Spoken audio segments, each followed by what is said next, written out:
What's going on, YouTube? Metal Complex here, and today we're going to be taking a look at the brand new, for me, Spyderco Shaman. This actually has been out for a while, so it's hard for me to sort of wrap my head around the fact that it's not really new, and I'm one of the last to take a look at it as far as a knife channel goes. So this, by the way, Ricky's here with me today because, we're both huge Spyderco fans, and this one has gotten so much attention. I was like, we have to do this one together. But this knife, when I first saw it, it's weird, and I'm going to cover everything about this knife. But when I first saw it, I thought, okay, so what? It's like it's a paramilitary 2 that looks like a Manix 2, and it's like, bigger, and I thought it was a lot bigger. I thought this was like a 9-inch folding knife. I had no idea what it was priced at, but I remember being a little bit perturbed. I was like, so Spyderco just took 2 of their knives that they've already, were good, and they just made one, they kind of mashed it together. And I wasn't really mad. I was annoyed that I wasn't seeing a new Spyderco design. Yeah. And I was like, pass. And this knife just kept popping up. It kept being shown on channels, and I couldn't get around how blocky and huge it looked. And everybody was like, this is a really good knife. This is an excellent knife.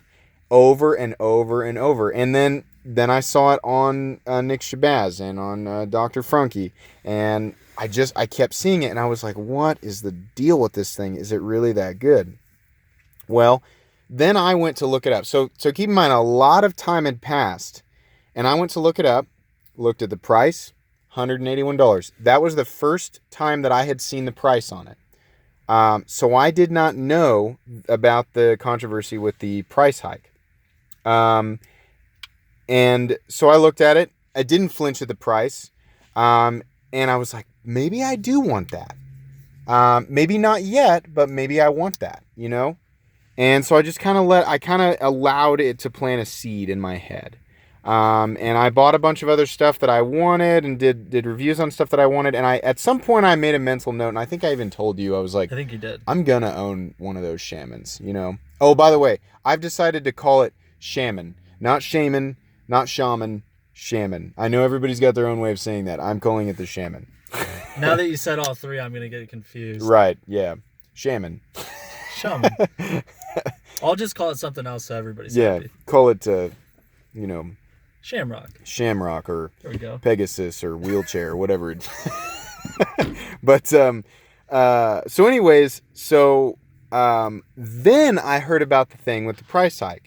And how it started off as a $150 knife, and then they bumped it to $180. And initially I was like, darn it, Spyderco, why would you do that? Because number one, it tells me, well, this is how much they think they can make on it, on top of whatever they were making on it at 150. And it was unlike Spyderco to do something like that. That to me sounds like something you might see from Benchmade, because they've got a lot of knives that I love, but I don't quite agree with the price. So I was frustrated with that price thing at first, and then I thought back and I was like, now wait a minute. I was interested in buying it at $180. So how do I really feel? Well, it was impossible to tell exactly how I really felt about it until I had it in hand. So naturally I had to buy it. Well, yeah. So I bought it. I paid $180 and I got it in hand. You guys watched my unboxing video. You saw my initial impression. I'm going to try and put into words why you haven't seen that yet. I haven't seen it. But somebody else commented and they said your initial impression was priceless. And I picked it up and I pulled it out, and it was about roughly this, it was not quite as bulky as I thought it was going to be. And I went and I did this. And I stopped what I was saying and I went, wow. Something about that lockup and that snap it struck me so hard. It was like, a beam of light came cascading down from the ceiling, and I had suddenly been bestowed, or it had some dormant being bestow this odd power on me. It was like very descriptive. It's just like, behold, mortal, and I was like, what is happening? And But seriously, it was odd. I've never been struck like that in a good way. But this knife fits so perfectly, and it was like all at once. Aesthetically pleasing blade shape, aesthetically pleasing handle that fit in my hand, that locked out hard, that had this feeling of ultimate utility. This knife screams to be used. Every last part of this knife screams to be used, and to be used hard. And while there are a lot of things on this knife that are both aesthetically pleasing and functional, nothing is really super new. They didn't reinvent the wheel here. What they did is they took everything that worked with this is actually based on the Native, but they beefed up the Native, took the compression lock, and took some of the aesthetics of the Manix 2 and some of the workhorsishness. It's not a word, but you know what I mean. They took the elements of the Manix 2, that the hard use elements of the Manix 2, and they mashed it all into one perfect or nearly perfect folder.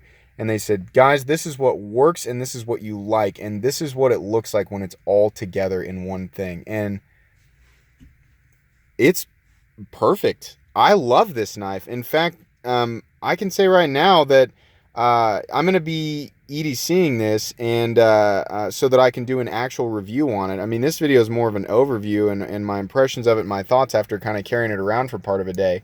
But it's so easy to manipulate. You have the ease of that compression lock. And despite what I said about having to, for whatever reason on the Paramilitary 2, we've got them all right here, I feel compelled to hold it like this. And I don't know, I don't feel as secure on that handle.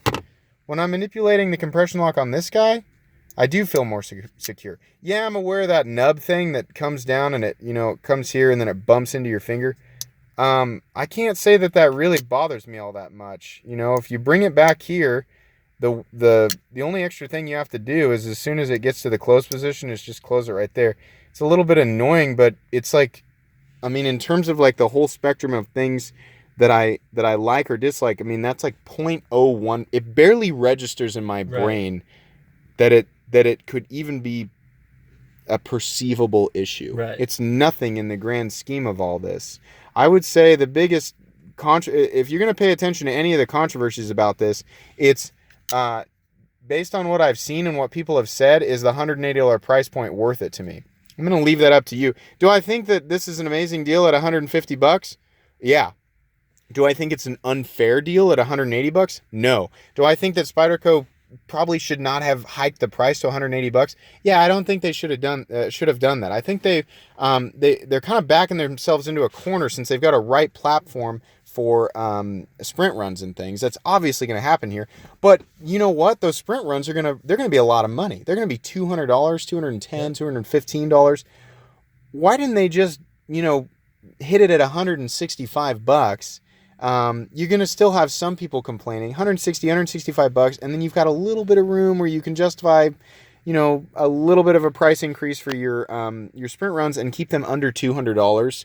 You would have made a lot more people happy. You wouldn't have made everybody happy, because you can't make everybody happy. Well, no. There's people that don't think that this should even cost $100. What are you going to do? That's how it is, guys.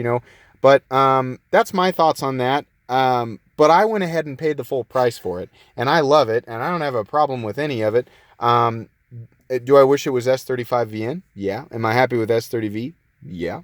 Would I like carbon fiber? I don't know. It's carbon fiber might look prettier. I don't know that it's going to function any better than G10. The contouring on the G10 is great. In fact, people are like, well, the Paramilitary 2 only costs $136.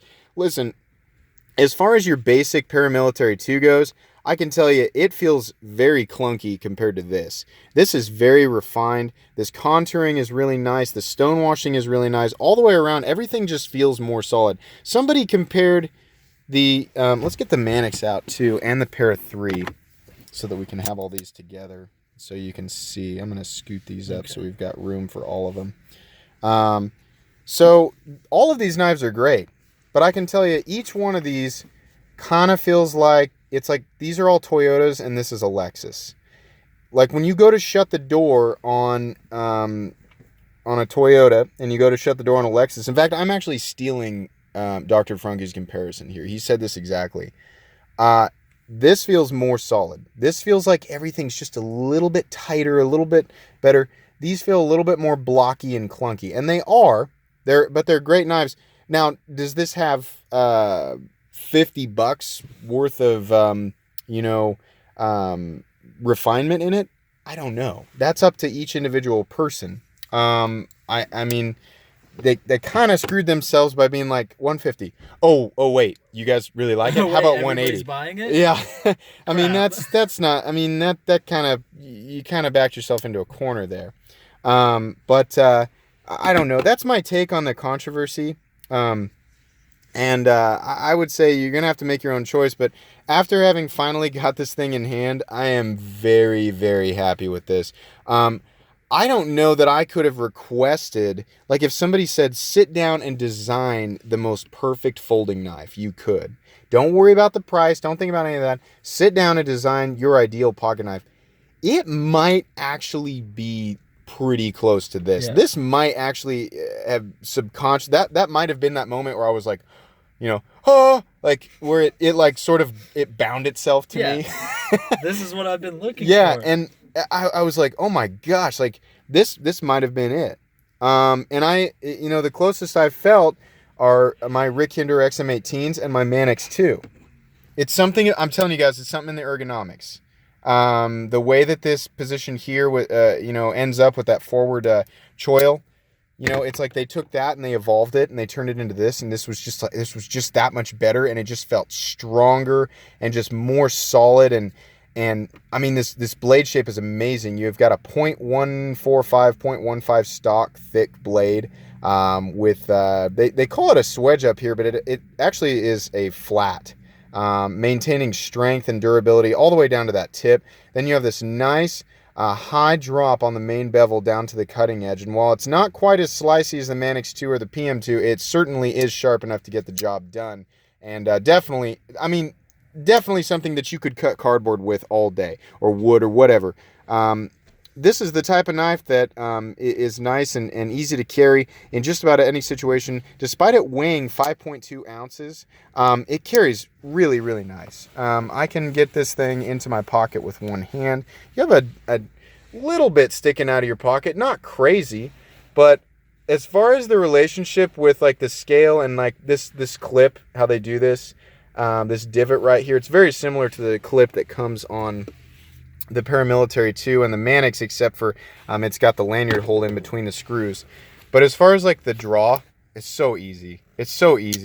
And the amount of room that it takes up in terms of height compared to the Manix 2, because I've been used to carrying this. This guy's tall compared to the Shaman. Shaman takes up less room this way. Thickness, Nick Shabazz pointed this out. Shaman's just a little bit thicker, but you still have to take into consideration how much this sticks out. Not anything that I notice in the pocket anyway. It's not enough for me to register. This carries very, very well for how big it is. It's about 8¼ inches overall. I can tell you that just by looking at it compared to the Man X2. It's just about 1/4 inch longer. It looks massive. If this knife is deterring you, based on the overall size, it looks way more massive than it is. And Ricky can tell you, that was his thing. You can actually, I'll just let you tell your impressions of it in pictures and handling it. Yeah, when I saw the pictures of it, first off, the scale just looked like a blob of black, and I thought it was going to be really thick this way. And when you actually see it, you can see, if you can get the texturing on there, your eye picks that up, and in the photos that you couldn't really see it as much, and it just looked huge. But when it's actually in your hand, it's really not that bad. Right. Yeah. Like it looked like the scale was kind of boring and just like somebody squeezed some Play-Doh and then whatever shape they had, that's what they went with. But when you actually see it, it looks a lot better. Oh my gosh, that's funny. Yeah, I mean, but that would be a really good way to like develop an ergonomic handle. It would just be to squeeze Play-Doh until it forms to your hand. The detent on this is absurd. Oh, it's I super wonder heavy. if they're all that strong. Yeah, I've heard that the detents on these are super strong across the board. But you can see, like, how long have you been playing with this? 20 minutes? If that, yeah. And he's got it figured out. And I mean, look at this. I've only had this for a few hours, and there's our action now. It's dropping and still locking out solid and still perfectly centered. This thing it breaks in really, really well. And it's really Goodness. cool. Good thing this is a user. Right. The stonewash looks really good too. Oh yeah. I thought it was satin. I didn't realize they did the stonewash. Yeah, the stonewash on this does look really nice. What it makes me think of is my Gen 4 Hinders. For those of you who are Hinderer fans, you'll know here lately he has changed how his stonewash looks. His old stonewash was a really heavy stonewash. And the new stuff is like much lighter and a little bit more reflective. I kind of prefer this like more aggressive, gritty look. Like the scratches are a lot heavier, and I think it looks really nice. I'm a big fan of the aesthetic of that, and I think it's going to hide stuff a lot better. The jimping up here, or this jimping texturing is the most ideal texturing for jimping ever. I love that. Spyderco does their jimping really well. I think it's not quite as insane as the sawtooth jimping that's on the back of the Paramilitary 2. Like that is like, actually up on camera it doesn't look that aggressive, but that's really bitey because of the angle of that ramp. The way that they do this is just perfect. I love that. The way that the jimping's on the inside here, really, really nice. Of course, on the inside, you do have steel liners that have been milled out just a little bit. And you have this steel backspacer back here that is essentially meant as a counterbalance because you have such a heavy blade. If you want to help me make sure that I don't drop that, if it starts to go, obviously grab it because it's going to go into your leg. Am I supposed to grab the blade? This is your job, Ricky. Just make sure it doesn't go into... Yeah. You're going to need to pay attention or you're going to get stabbed. This is about where it's balanced here. Right there on the primary choil. So that's the reason for the backspacer. Some people like the backspacer, some people don't. I like it, but I'm with Nick Shabazz. Why didn't they make it flush? They sunk it just a little bit under the scales. It looks good, but I think it would look better if it was flush with the scales. I mean, it would just kind of make sense if it was flush. Right. But here's the inside of it for anybody. maybe they had a real good reason not to. Maybe they did. I don't know. Maybe they were just trying to do something different.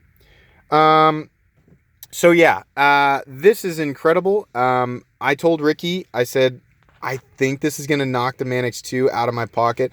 And it's always a sad moment, when I reach this point where I'm like, I'm carrying the best knife that is available right now, in my opinion.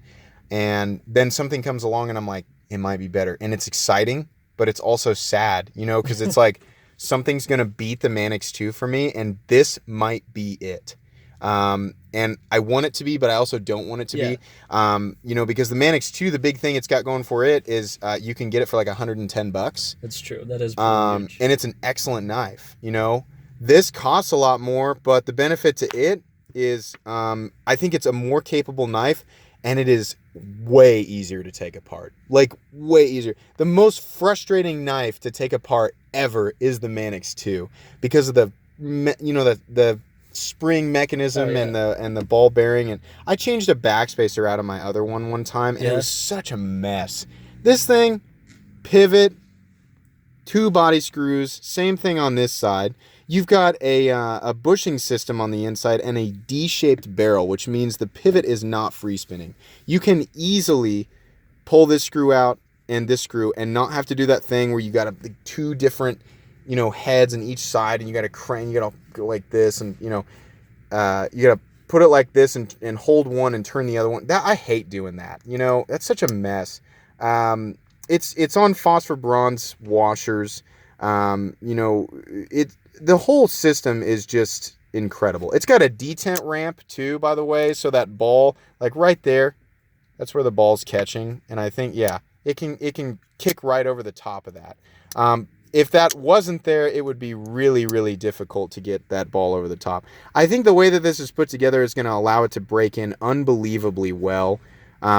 Just excellent all the way around. Some people don't like this pocket clip. I actually think it's really cool, and they stonewash the clip also. It just looks really nice to me. The whole thing is extremely aesthetically pleasing. It's a very straightforward design, and it is boring. And that's what turned us away from it at first, is it was this big, chunky, blocky, boring thing that was just two of their knives just mashed together like, well, let's see if this worked. But no, this was actually very carefully planned out by Sal Glesser. So many people got upset with me in that other video because I called him Sal Lesser.